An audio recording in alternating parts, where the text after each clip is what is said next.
This video tells about how to install Ansible on Rocky Linux 8. Ansible is a free and open source automation tool. It can be used for Linux and Windows. Basically, Ansible is a agentless tool. It uses SSH protocol. Ansible was originally written by Michael Dehan. We can use Ansible for orchestration, provisioning, automation as a configuration management tool for application deployment, and it uses the push-based method. Here we are using two machines. One is the control node, other one is the managed host. The IPs are given as follows.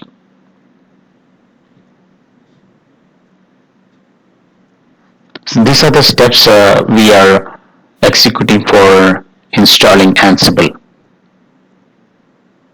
So we will make the control node as the Rocky Linux 8 machine and the client node as a CentOS machine. So we are right now in the control node. Host name is Rocky, and we are trying to get the repo information, and the machine we are making the packages up to date with the latest packages using DNF update.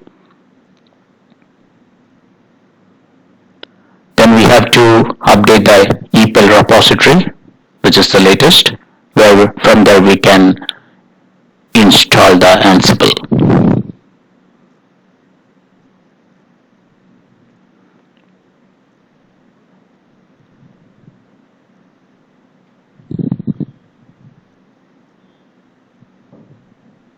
So the EPEL installation is in progress.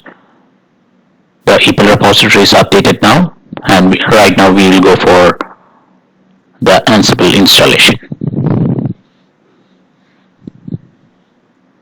The DNF install Ansible. After the installation, we have to update the /etc host files, entry with the IP and the host name on the control node. So here control node is the host name is Rocky.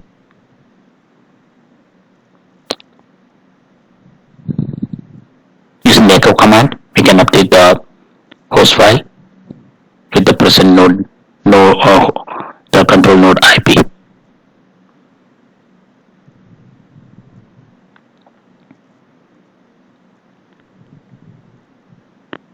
The main configuration of Ansible is under /etc Ansible directory. We have two important files. One is ansible.cfg and the other one is the inventory file called hosts.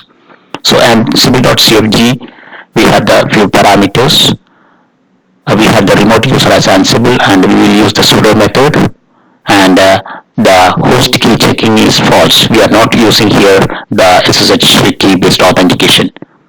Here we are using the password forward method.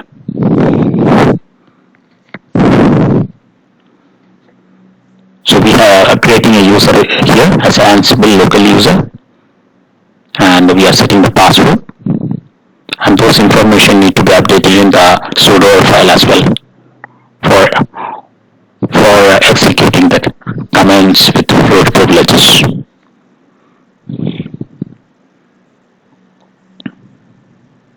So just we are doing a verification using hostname ctl command and uname -i, and we are just verifying the ansible.cfg, which is on the /etc Ansible.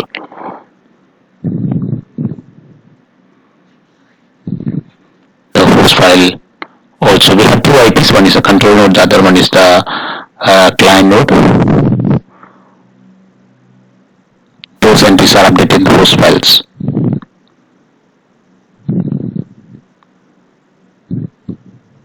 As of now, the control node is up to date now. Right now we are going to the client machine. The host name is node1, and there we have to update the sudo file with the Ansible user information.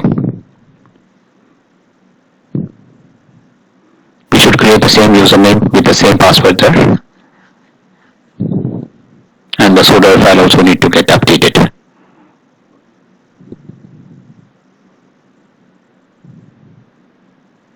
These are the just basic configuration we need to do on the client side. Ansible is agentless and it uses the SSH protocol for communication. Right now we are back to the control node and we do a ping test. So Ansible all -m ping. The module ping is called and we do a ping test. So we can see the output like both machines are reachable. That is, one is the same machine and the other one is a node 1 machine. The ping status shows the status as reachable.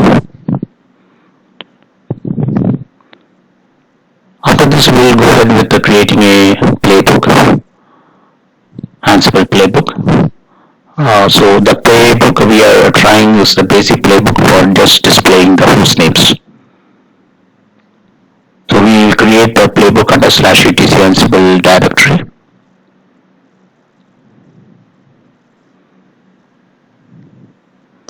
The playbook name is first underscore playbook.yml. So all the Ansible playbooks extension will be YAML, and we have the above playbook ready, and before executing we do a dry run of the playbook. Ansible dash playbook, the playbook name -C-D.